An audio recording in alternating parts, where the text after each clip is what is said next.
you are. Hello. I am Mayor Watt. I run ohmTown. That's that site right there in the corner.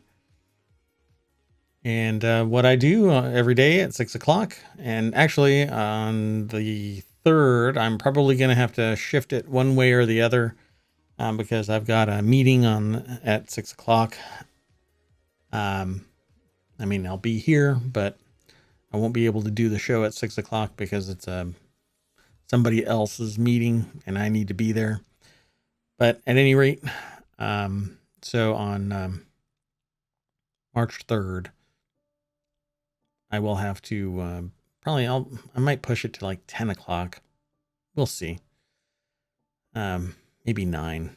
I just don't know. But I can't do it at 6, which is kind of bothering me because I've done this 6 o'clock thing now every day since the beginning of the year.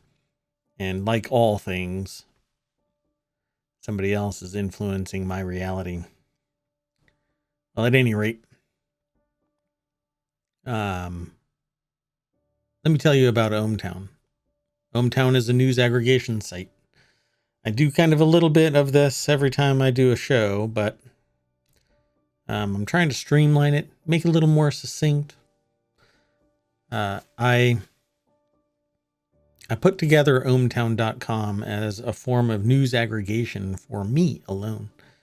I chose the categories that it funnels news into, and those are create, news, education, entertainment, social, and technology.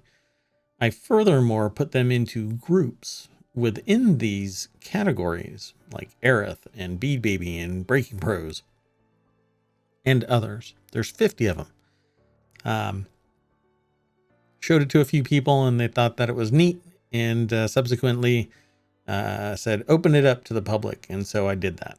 And I like the idea of streaming. I want to talk about a broad spectrum of topics. I don't want to just play games, which Twitch was known for. It has since expanded into politics and general discussion. I think I'm actually kind of ensconced in just chatting right now. I think it is. Yeah. But there is a broad spectrum of channels that I intend to bring to Twitch. And if you want to host or co-host, reach out to me. Let me know which one you're interested in, or if it's a different one.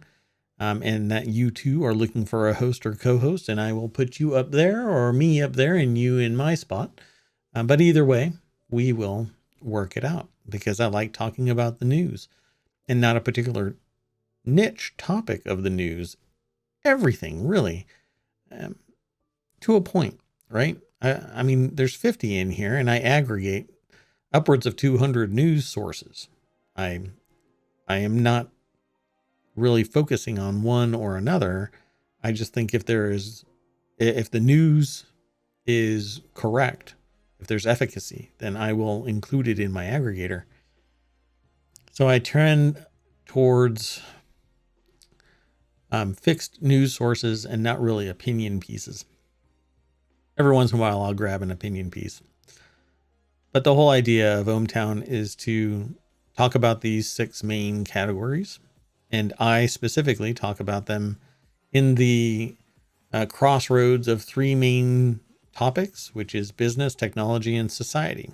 That's the area of interest. That's my area of expertise. And my business history allows me to talk about certain contexts within that framework, and what I do for a living now allows me to talk about the tech side. Again, not too deep. I don't want to go down a rabbit hole. I want to open up discussion with people. And that's the intent, really, to build a community around discussing these things. And if we end up going down a rabbit hole, so be it. But that isn't really the intent. It's about raising awareness and building a community and talking about these things without anybody screaming at each other, without hostility. And but and open to discourse, not just, my particular view. Obviously, you have to come with facts, but let's have a conversation. Throw your perspective in chat. If you want to come onto the air, I will set up a Zoom and we will actually have you up there, just like I said earlier. And I'll bring you into the discussion live right now.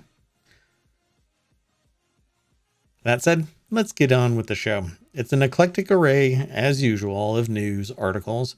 Currently, there's a lot of news focusing on Russia and Ukraine, because Russia is invading Ukraine, taking over land. And that nobody asked them to do this. But at any rate, there's a whole lot of context there. A lot of it might be smoke and mirrors, but there is context there. We can talk about that too. If you are so motivated, just throw something in chat. That said, like I said just moments ago and got sidetracked already, here is this eclectic list of news. So in the order of the bean channel, Newsy acquires single-use pour-over maker drip kit for $860,000. So Texas-based coffee co-packing company Newsy has acquired single-serve, single-use pour-over maker drip kit for $860,000 in cash and stock. And this particular article is dailycoffeenews.com. That's where it's sourced from. Author is Nick Brown.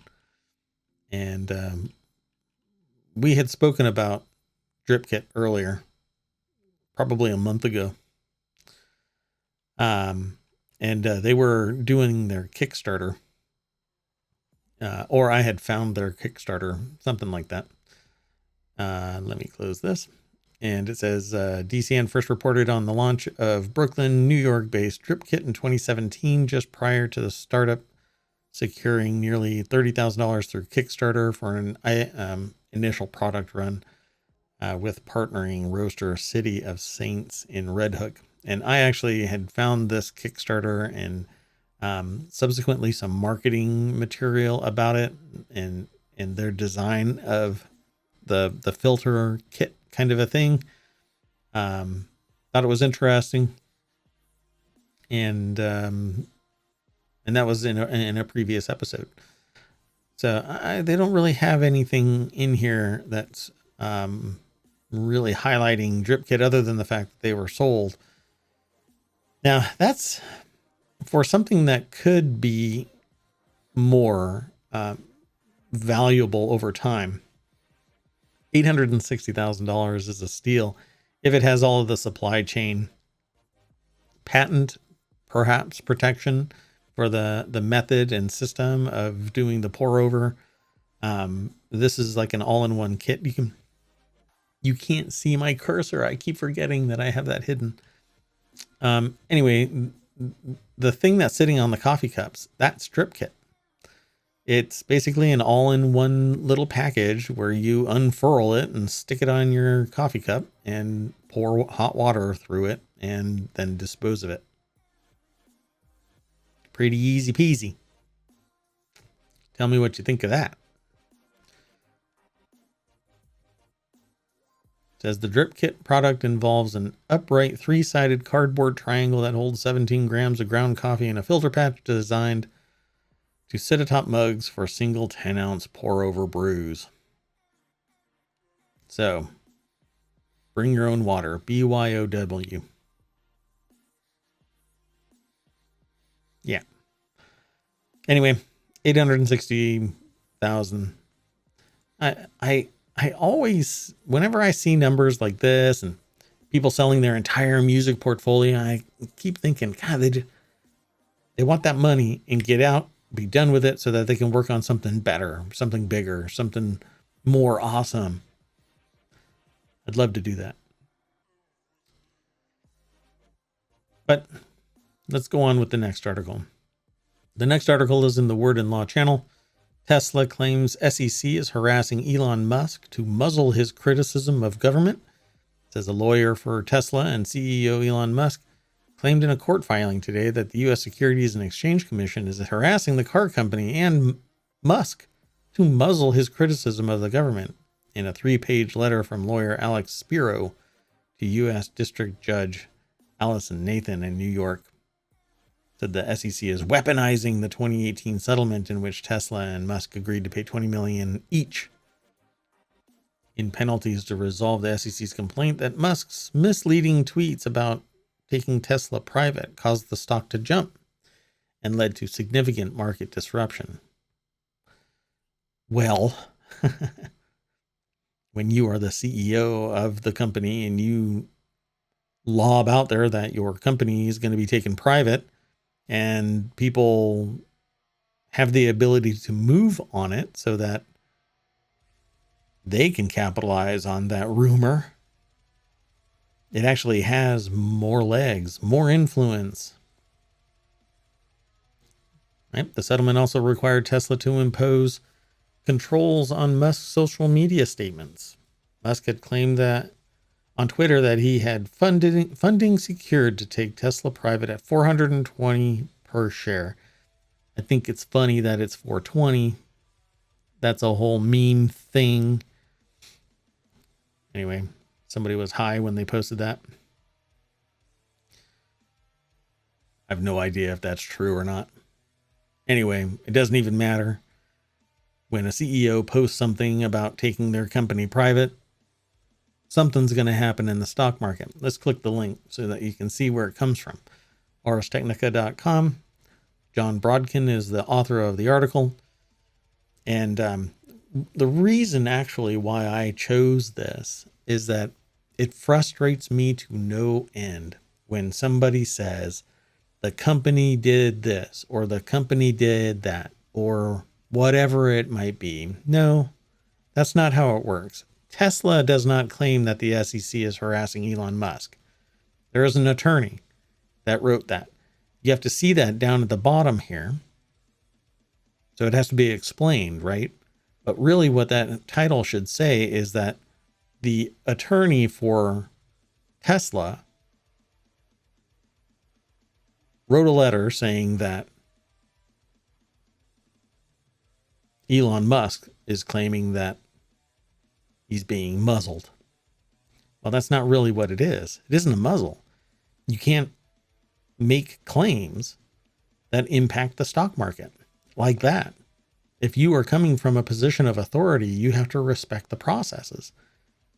You know, if the CEO of some company that sells pharmaceuticals comes out and says that they are the only ones that have the cure for this next pandemic, guess what's going to happen? People are going to buy that stock, particularly when they come from a position where they might actually be able to do it, right? So Musk says, I'm going to take the company private. He has the money to make it go private.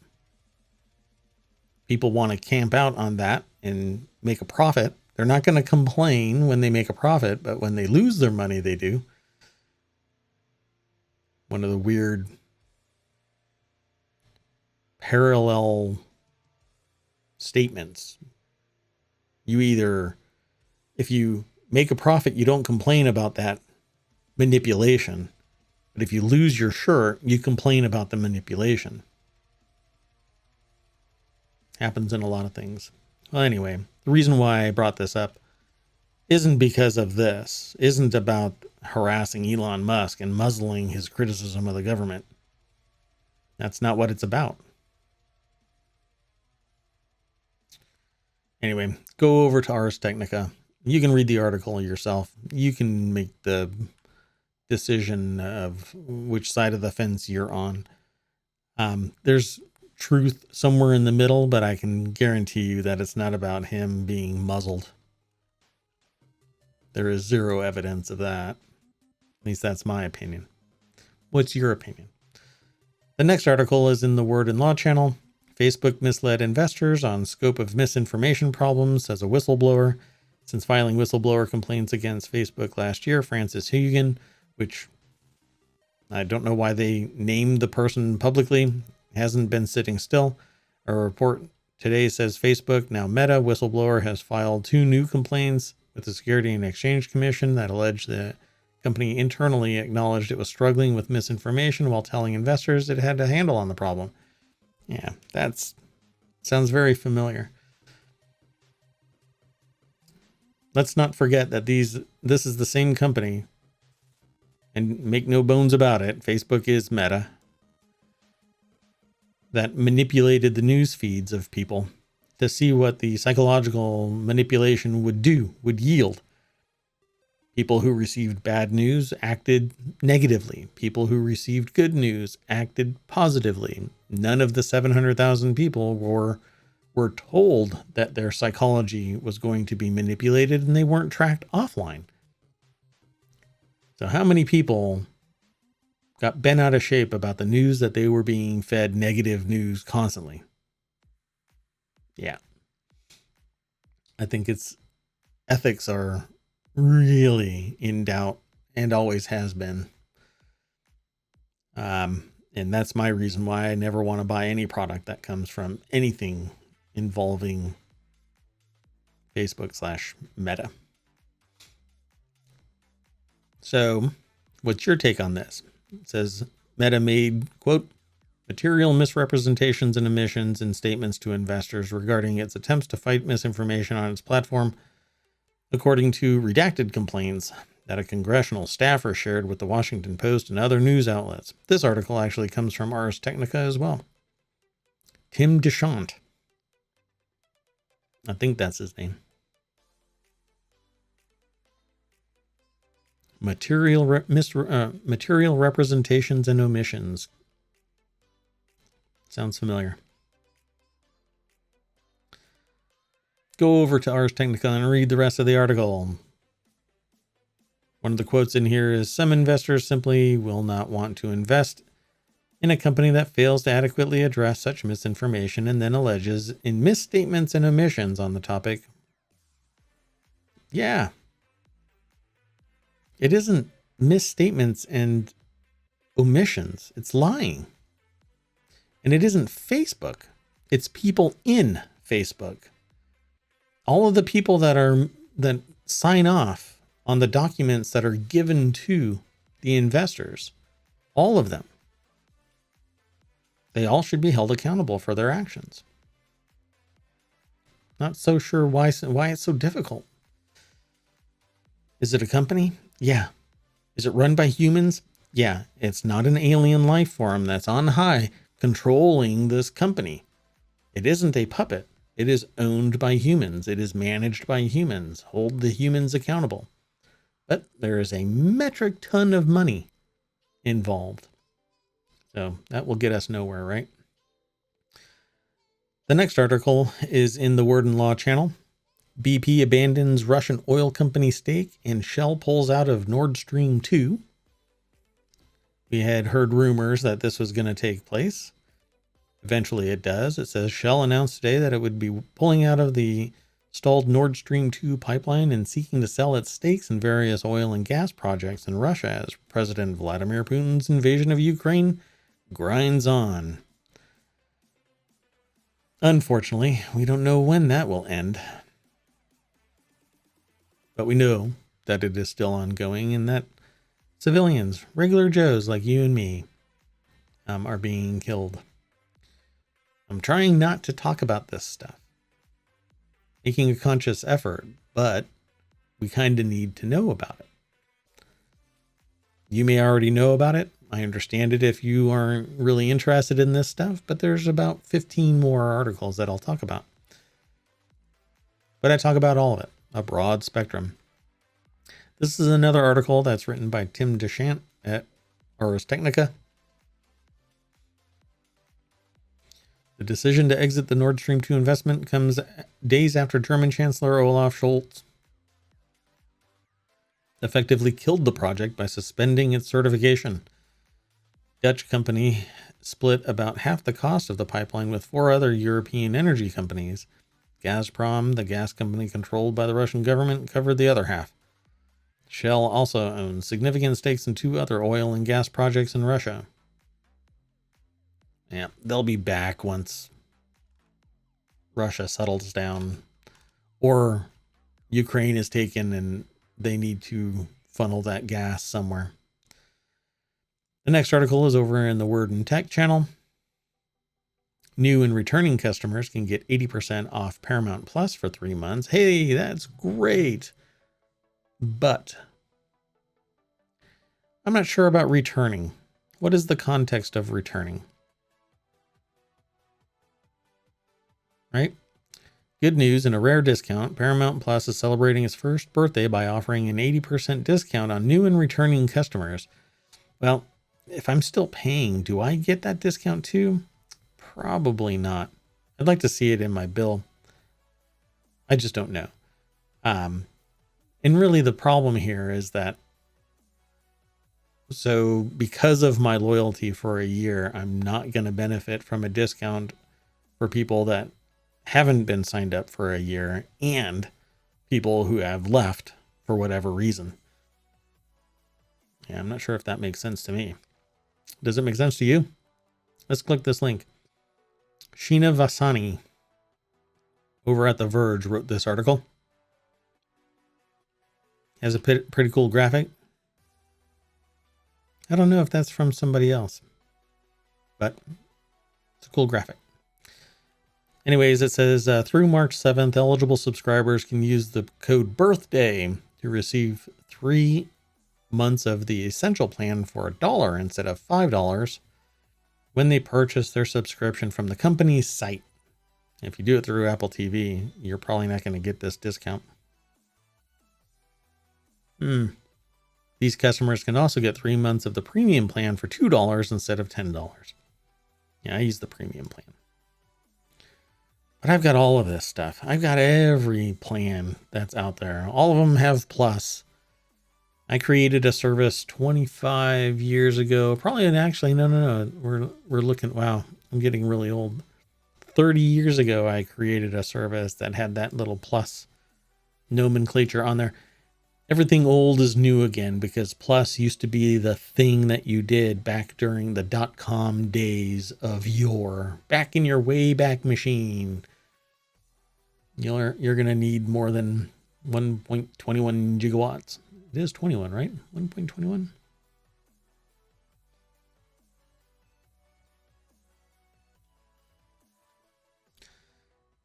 Yeah, I'm not sure. 1.21 gigawatts, right? Yeah, 1.21 gigawatts. Okay. Anyway, don't let me get sidetracked, folks. I will go down a different rabbit hole. So I wanted to talk about this. This is the Word in Tech. The word for today is Jeep. It's not really Jeep. I just make up a word for the Word in Tech because we haven't launched that show yet. I want to. The Word in Tech. Bunch of articles focusing on a particular theme, and that would be the word of the day for the Word in Tech. Got another one, the word in law, same thing. A little deeper dive into a term that's used in law. Anyway, the Jeep, iconic American brand owned by Stellantis, revealed the first images of its upcoming electric SUV. Let's just click the link and take a look at it. That's a good looking car. I like that car. Reminiscent of Transformers Bumblebee. Stellantis also teased the Ram 1500 EV truck. This article is written by Andrew J. Hawkins. Jeep has been slower to embrace electrification. As compared to many of its rivals, the automaker has released plug-in hybrid versions of its Wrangler and Jeep Cherokee SUVs and plans on off-roading version of the Jeep Cherokee, the Trailhawk, which also comes with a hybrid motor. But the unnamed SUV coming out next year will be Jeep's first purely battery-centric vehicle. Please, when will the days arrive where I can just pull into a battery station and my battery gets pulled out from the bottom of my car and a new one put in, kind of like a couple of giant Duracell batteries? Dunk, and then you put the cover on and there's like a giant screwdriver down there that just kind of screws the protective plate back in, and off I go. And it's 5 minutes, not 30 minutes to 2 hours. I want to get away from that. If you are new in my chat, please follow. That would be great. Then you can find out when I come back and any oddball other things that I might do, because I'm planning on starting to play games, certain games, a couple of games that I've pledged Kickstarters with, and a few other games that I'm interested in playing that I play now. I just don't play on the air. Anyway, then they tease the RAM 1500 and so on and so forth. But there's more to this article over at The Verge. So, oh, you know what I've not done? Let me make up for this. I'm really sorry. So I have not been putting the links in chat, and that is a mistake. So there's the one for the pour over coffee. And here's the one for Tesla. And here is the one for Facebook. And BP and Shell bailing on Russia. And Paramount Plus.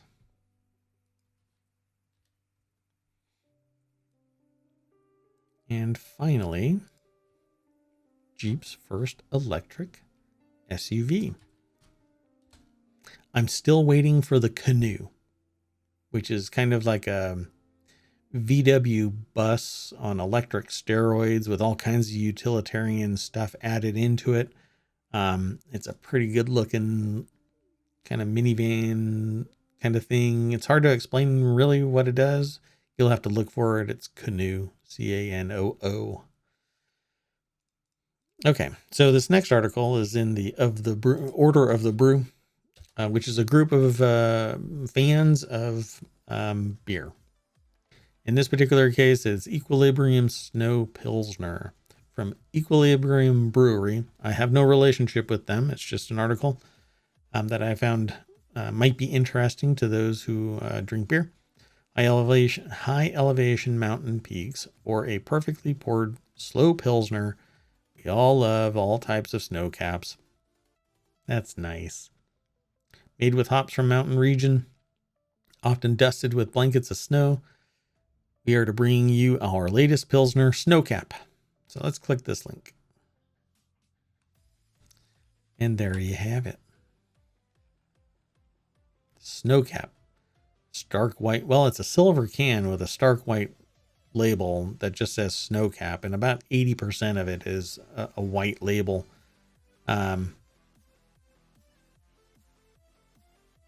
Yeah. Let's see. Equilibrium out of New York is known for high intensity modern beer styles. Think hazy IPAs, adjunct sours, really, and chewy stouts. Wow. When an Equilibrium Pilsner style came across my desk, my interest was piqued. This article is by Andy Carter for thefullpint.com. So like I try to remind everybody in my stream and in the podcast and on YouTube, if they're watching the video, my intent is not to read this entire article to you.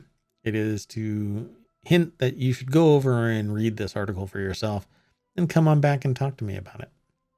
Because I'm going to read this article, but I'm not going to read it on the air. This beer apparently smells of fresh cut grass and white pepper, and that's something that is endemic to Pilsners. They're more peppery than lagers. So if you are interested in this, then go and get a Snowcap. I'm sure it'll be in your area. If it's not, you can do a search for Snowcap and you'll find somebody that will be able to send it to you, unless you're in a dry state that doesn't allow the delivery of alcoholic beverages. Let's continue on to the next article. This is in the Reality Hacker channel. Valve says the Steam Deck is a quote-unquote stepping stone to standalone VR. And let me tell you, that just set my little heart racing. Depending on what my blood pressure and my pulse is at the time. A big heart. Steam Deck, Valve's handheld gaming PC that launched last month, doesn't really have the horsepower capable of playing Steam VR games, though. Valve chief Gabe Newell calls it a stepping stone to what one day would be Valve's standalone VR headset. Well, I hope that they get moving on this, because I am not going to buy another VR headset until it's wireless. And right now, the only one I'm interested in is Index. So we'll see. Let's get this going. It's also filed patents for essentially wireless and standalone versions of its Index PC VR headset, making it clear that Valve is more than curious about making its own standalone. That's what I'm looking at. Come on, Gabe. Let's get this going. I'm going to click the link here and take you over to roadtovr.com. This article, let's see, who was it written by? I am missing the author. Dun, dun, dun, dun, dun. Scott Hayden. Sorry, it's in a tiny little spot. This article is written by Scott Hayden, and it says, in an interview published in Edge magazine's latest issue via Upload VR, Newell had this to say when asked about how important Steam Deck was to VR. Quote, one of the things Steam Deck represents is battery capable, high performance horsepower that eventually you could use in VR applications as well. You can take the PC and build something that is much more transportable. We're not really there yet, but this is a stepping stone.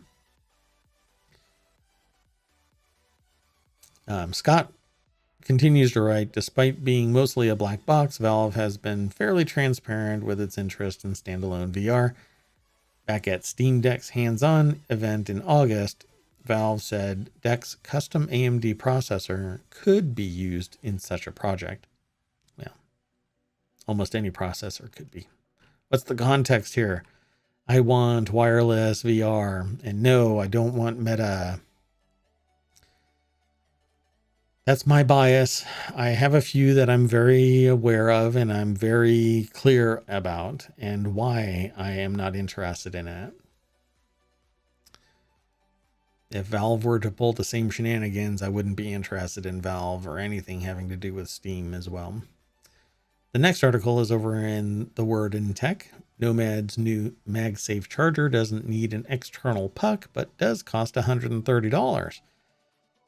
Nomad has finally revealed its first officially licensed MagSafe charger, the Base 1. That is to say, one that actually has the Apple M5 approved MagSafe module built in, and not one with a separate charging cable threaded through it.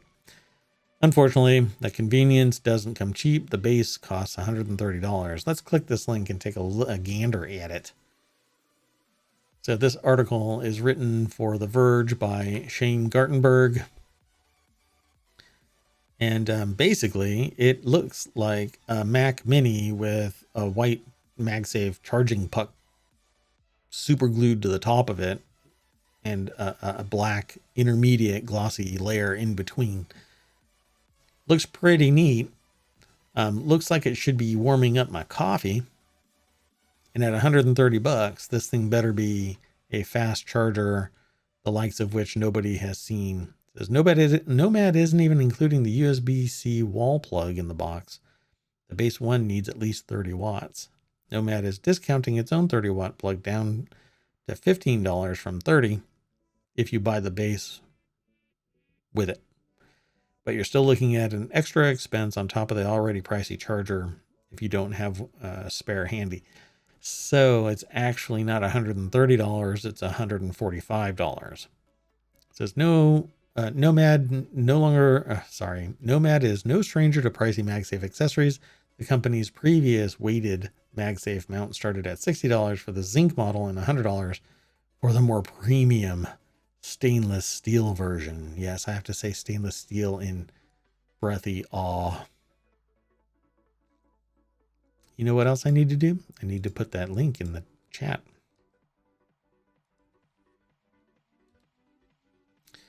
Okay, so the next article is in the Mobile channel. I found $20 dupes for those sexy 70s Scandi floating shelves.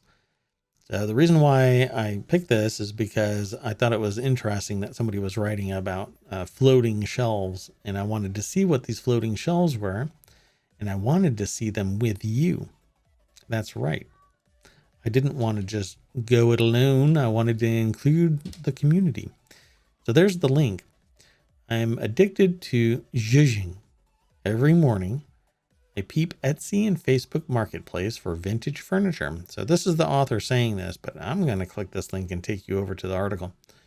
This is a Vice article written by Mary Frances Knapp and is showing us these shelves that are pretty darn near invisible. It reminds me of like old military shelving. When I was a kid, I used to live on military bases, and they always had basically stamped metal everything that could be infinitely stacked and almost indestructible. And so I'm going to scroll down because I think I know what these look like. You're going to basically just screw a bunch of screws into the wall, and then they kind of clip onto these screws and get locked in place. And they're not the most stylish thing, but they are ultra thin, and the way that they're stamped makes them really strong. You can put a lot of heavy stuff on them. Let's see here. So they've got a bunch of pictures of books on shelves. And the product is pronounced Vitsu. It's an iconic Danish furniture and design company that was founded in the uber chic, often turtlenecked Neil Vitsu in 1959. The futuristic brand soared to popularity thanks to its trademark modular bookshelves, which Vitsu called the bookshelf that will outlive you. So I'm not going to read this all verbatim, but let's see if they show you they show you similar shelves. $170 or $100 at Wayfair. Don't get me started on Wayfair. But it's interesting. It says, on to the task at hand, I ordered a bundle of 8 shelves, and while they all arrived together, each one was packaged with clear instructions and a miniature level. Luckily, my roommate also ordered this handy cordless drill for about $20 on Amazon, which I'm happy to confirm is also idiot-proof. Interesting article and how it ended. Let's see here. And there's the shelves. They're basically like bookshelves, but you can put whatever you want on them, but they are strong enough to hold a book. Well, I should say a whole bunch of books. I'm not sure if it says somewhere in the article. Maybe you can go over there and take a look and then come on back and tell me how much weight they can handle. But it says $100 per shelf. Womp womp. I found that the brand Latitude Run made shelves that looked very similar in both black and white colorways, priced at a little more than $20 per shelf. That's not those, because those there in the article were at Wayfair. So go over to eBay and look for metal bookshelves. Obviously, you can find a whole bunch of different options out there that's better in your price point. But if you want something that looks like this, which basically is a folded stamped metal sheet that has cutouts for bolts stuck in a wall, this is your article. Go over and take a look. The next article is in the Mobile Channel. Lakes and reservoirs have profound influence on ecosystem functions. This is an article titled Scientists Map Underwater Topography of More Than 1.4 Million Lakes and Reservoirs Worldwide. Let's click this link. It takes you over to phys.org. And now a team of scientists has developed artificial intelligence techniques to create a publicly available data set of the underwater topography, or I think it's pronounced bathymetry, because I don't think it's bathymetry. I think it's bathymetry. Bathymetry of more than 1.4 million inland lakes and reservoirs around the world. And the information can enable water managers and other decision makers to better anticipate issues ranging from the availability of water for cities and farms to ecological changes in wetlands.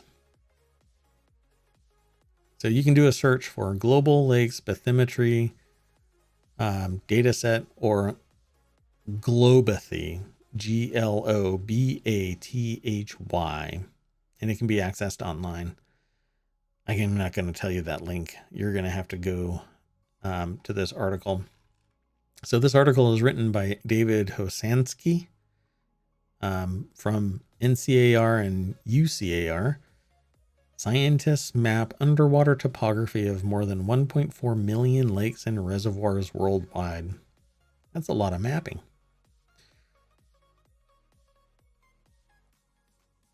And let me post the link. Done. Okay. The next article is in the Hatch Ideas channel. Again, that's my company name. That's my company where I create new products and services, talk about strategic management. That's not my daily job, I guess. That's my side gig, so to speak. Could Putin be exploiting cryptocurrencies to bypass Western sanctions?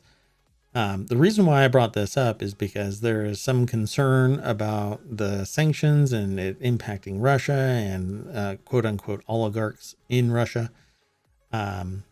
Let's click this link here. The small snippet that I'm willing to read out loud is: debate rages over whether Russian banks could use crypto such as Bitcoin as an alternative currency exchange. So I'm going to click this link. The reason why I chose to bring this up is because if this happens, it will destroy crypto. Why? Because everybody who is bound by sanctions currently is going to ban crypto as well. Every country is going to say that that is a black market currency and no longer allowed to be used. It will have to seek a new peg, which won't be the US dollar. And that's where Bitcoin gets its value. That's where cryptocurrency gets its value. The US dollar is the reserve currency. It's the transaction for global oil transactions. That's my understanding of it. And right now, when you think about Bitcoin, you typically think about it in US dollars. You don't say how much is a Bitcoin. A Bitcoin is a Bitcoin, just like a US dollar is a US dollar, right? You don't say, how does that translate, unless you're in finance and you're doing monetary transactions, right? From one currency exchange to another currency exchange. You don't ask, how much is my dollar worth? No, you know that your $5 is going to get you a latte somewhere. Your $5 is going to get you $5 of products. But a Bitcoin is pegged to the US dollar or whatever currency you happen to be in when you go to look at how much a Bitcoin is worth. Typically, it's the US dollar, even in foreign countries. And then you do an exchange of the US dollar into your currency. Or they do it behind the scenes without that straight transaction through the US dollar. So if a country that's currently being sanctioned around the world for its actions in Ukraine decides to start messing around with cryptocurrency, particularly Bitcoin, maybe Ether, I'm not sure. The moment that gets known, the moment we see large volatility or the price spike through the ceiling because everything that's on the exchange is being bought by Russia, or massive transactions in crypto, you are going to see it blacklisted. It will be illegal to transfer, trade, whatever in cryptocurrency in the West. And that will destroy crypto. But we shall see, right? I'm not predicting the future. It's my perception of how things will play out. This is a conversation that I've had with others. The worst possible thing for crypto right now would be for something so overt and unavoidably linked, right? So somebody finds out that all crypto Bitcoin transactions in some way are funding something somewhere, right? We know that that's happened with diamonds, blood diamonds, completely collapsed the market for diamonds. Over time, it has like grown back and consolidated and blah, blah. But we will see crypto collapse if it becomes known that a sanctioned country is using crypto. There's a whole lot more context to that. There's a whole lot more discussion, I'm sure. The article here is written by Dan Milmo, global technology editor for The Guardian. I guess I gotta register. So anyway, it says, as many people do when discussing the complex world of cryptocurrencies, Vladimir Putin kept it simple. Of course, we also have certain competitive advantages here, especially in the so-called mining. Of course, I'm sure that there's crypto that's being mined by the government, by the state government. And if it gets known, crypto will die. So the next article is over in the Warcrafters channel. George R.R. Martin hails Elden Ring as a landmark mega hit. I agree. Elden Ring has basically captured Twitch, and it's gone full meme, and there are all kinds of things that are going on. Some of the things are funny, and some of the things are just intense. Amazing ratings, an unbelievable number of hours that you can spend in the world. Wonderful graphics. The experience is great. It didn't work for me on my computer. There was something weird about the audio and video. I don't necessarily have a low end system, but I don't have a 30 series graphics card. And so maybe it was choking on that and everything else that I run. But at any rate, I watch other people on Twitch play this game, and it's phenomenal. It's so fun to watch. Extremely frustrating for me, but because it's live, die, repeat is the mantra that I say about it. So this article is written by Rich Stanton over at PC Gamer, and feel free to go over to the article. George R.R. Martin hails Elden Ring as a landmark mega hit and pays tribute to FromSoft's determination to, quote unquote, create the best video game ever. Finish Game of Thrones is what I hear from the grandstand to my right. There is no grandstand to my right. I'm just making it up. But anyway, yeah, it's an amazing world building experience. And some of the things, oh my gosh, let me tell you, I watched somebody climb through a little opening between buildings, jump down onto another roof, run around a couple of perimeters around the edge of a building, right? see something that they could jump onto, and they jumped onto it and ran across it, then jumped down onto something else. And by the time they did this parkour kind of thing, which you can't really do in this game, parkour doesn't really exist in this game, not like Dying Light 2. But by the time they got to the other side of this kind of path of building, it opened it up into a grand cavern of buildings and environment and combat, and the soundstage was amazing, the architecture was amazing, the graphics are spectacular, the response time and interaction with the mobs are amazing. At one point I saw somebody, they jumped in the air and swung at a mob, and the mob looked up like, oh my gosh. In the podcast, you're not going to see me doing this, but the mob literally bent back and looked like they were trying to protect themselves defensively from a strike. And I've never seen that in a game, that level of response.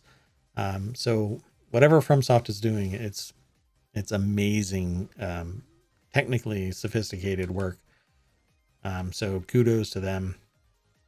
And George R.R. Martin, go finish Game of Thrones.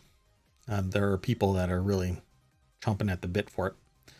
Okay, so the next article is over in the Warcrafters channel. This guy built an adorable PSP out of Lego, and now we want a brick-built Steam Deck. But for many, even the cheaper 64 gigabyte version is a steep purchase at $400. Of course, the alternative to splashing out on a Steam Deck is building one out of Lego. So I'm going to click this link and take you over to it. This is an article that's written by Katie Wickens for PC Gamer. Let's see if they have a picture of it. I don't see a picture of it. Yeah, that's a bummer. So let me pause this. Scroll back up. Sorry for the fast scroll. Let's see. Valve's new handheld gaming device. The much sought after Steam Deck saw people scrambling to reserve their place in the queue the second it went live.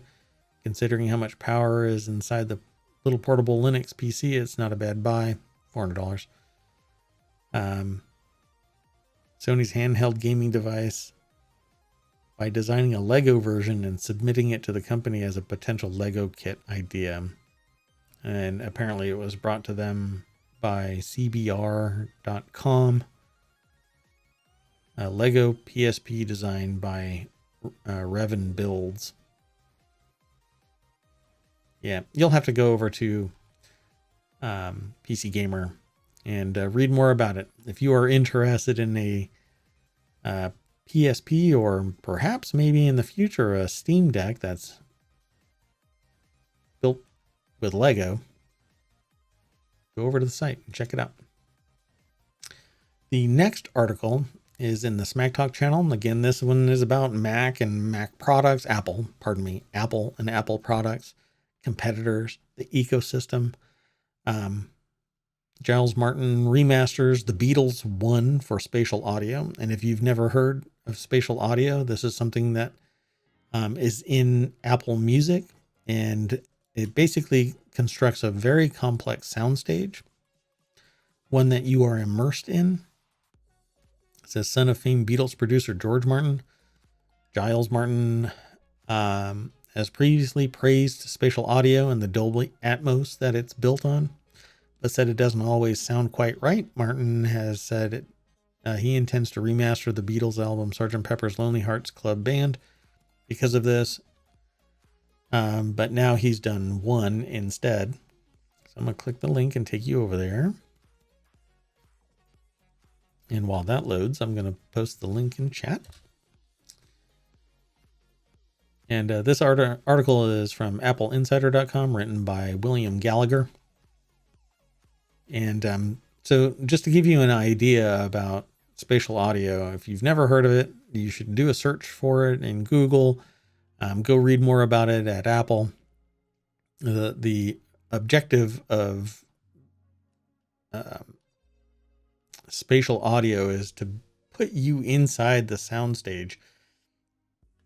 So you can actually turn your head, and with most music, it just follows you, right? Because it's coming out of the speakers. But with spatial audio capable devices, like the Apple IEMs, the in-ear monitors Pro version, and the headphones, they have spatial audio built into them. So when you turn your head, you are actually turning your head inside the stage. And so it actually doesn't just stick to your ears. You can move left and right, and it impacts the sound. It's quite fascinating to experience it. If you are sensitive to it, you'll really pick it up. And if you just like listening to good music, then it doesn't really matter to you. It'll still sound really good. But check out spatial audio with Dolby Atmos. It's quite interesting. And there's others that exploit this spatial audio technology in their music as well. But this particular article is Giles Martin remasters the Beatles one for spatial audio, and it was written for Apple Insider by William Gallagher. Go check it out. The next article is in the Distillerist channel. Franklin & Sons unveils video series. Tonic and mixer brand Franklin & Sons has launched a video series celebrating the on-trade in key cities across England. So I'm just going to click this link to take you over there. I have no connection to them. I just thought that it was interesting that somebody was putting together a video series about drinking, about alcohol in general. Tonic and mixer brand Franklin & Sons has launched a video series, and you can go and check it out. They're over on YouTube. You can just do a search there for Franklin & Sons, and it'll pull it up at Hotel Gotham. The brand's range of mixers are produced with the aim of, quote unquote, never overpowering the drink they are mixed with, but enhancing a cocktail. That's normally the intent of a mixer. The first spot has already been published, featuring Hotel Gotham's brass bar.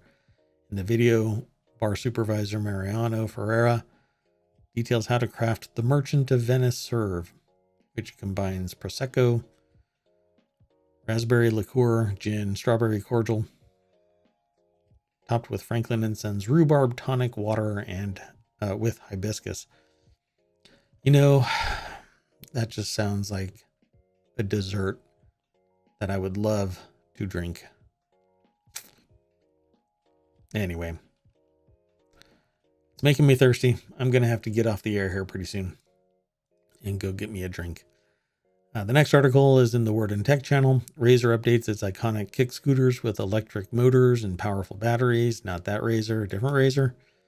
Razer, the company that helped kick off the scooter craze over 2 decades ago, announced new electric versions of its classic kick scooter models, and this time they're built for adults. It's a Kickstarter campaign.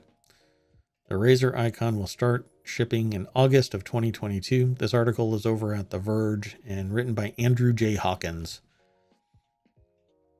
Yeah, I don't know. Could I ever get on one of these and not be called a boomer? Probably not. And I'm not a boomer. Anyway, Razer is launching a Kickstarter campaign for the new scooters, with the first model scheduled to start shipping in August of 2022, just in time to return to work. And that's not what they say in the article. Anyway, thanks to a powerful 350 watt motor, or I should say, thanks to powerful 350 watt motors, these scooters will go a little faster than those that rely solely on leg muscles. But they're still a scooter, folks. Tiny little wheel, flat platform. And I don't know, do they have like a free ride to the ER? No? Yeah. Anyway, the new Razer Icon is one of the company's more powerful models, with a top speed of 18 miles per hour and a claimed range of 18 miles on a single charge, thanks to its 36-volt battery. Razer says it plans on selling these scooters, e-scooters as they're called, for under $1,000. Yeah, that's great. Okay. So go over to The Verge and show Andrew J. Hawkins that you like their article.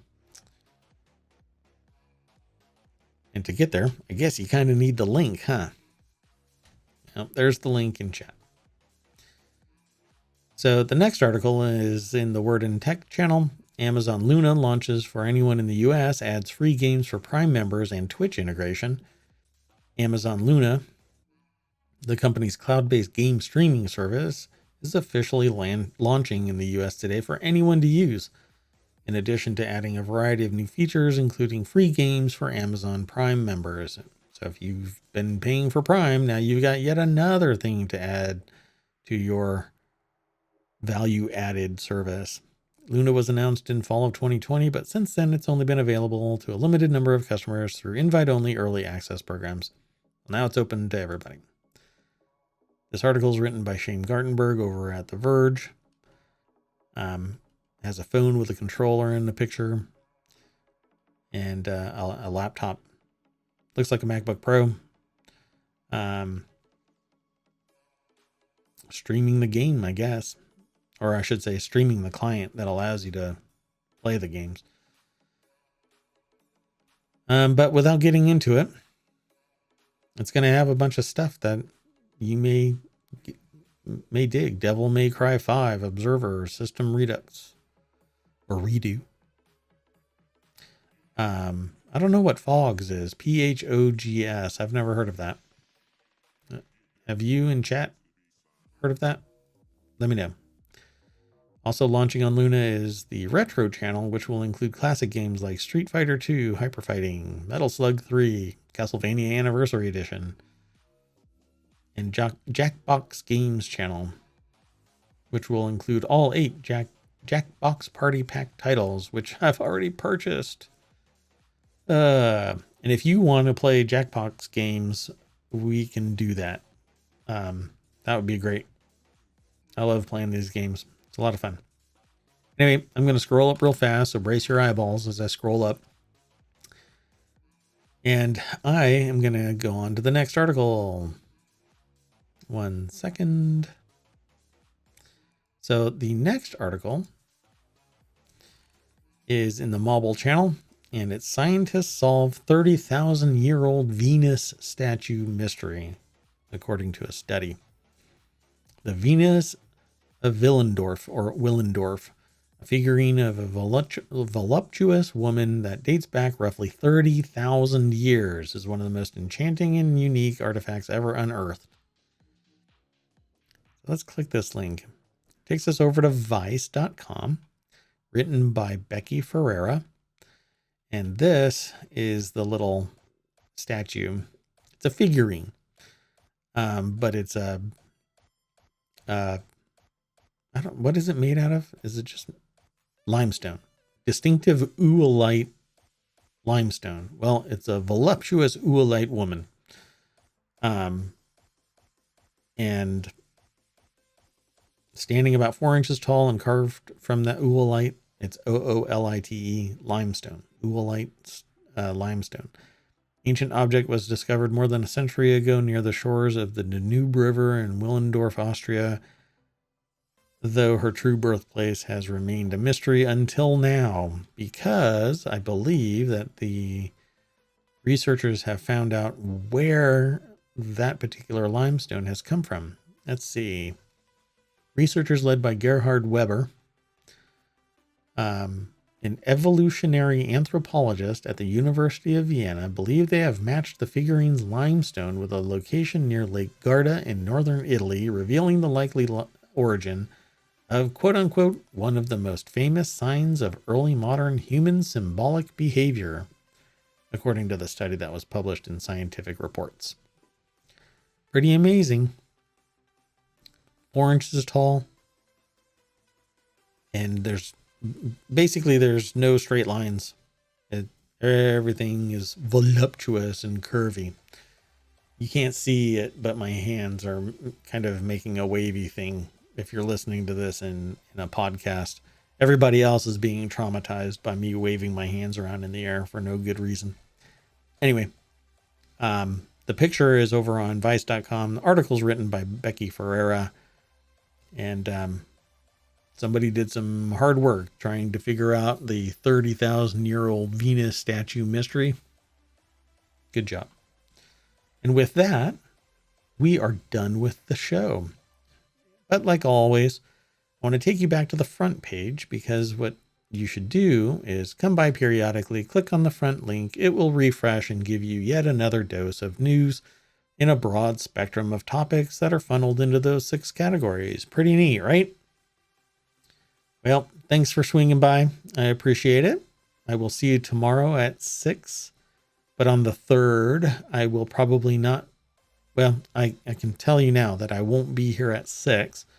I might move it to 5. I might have to push it to 8 or 9 or 10 to do the hour-long show. It really depends on if I can get everything settled. But I will see you every day. Tomorrow at 6. The 3rd at some time. But I'll send out an announcement before. Thank you very much.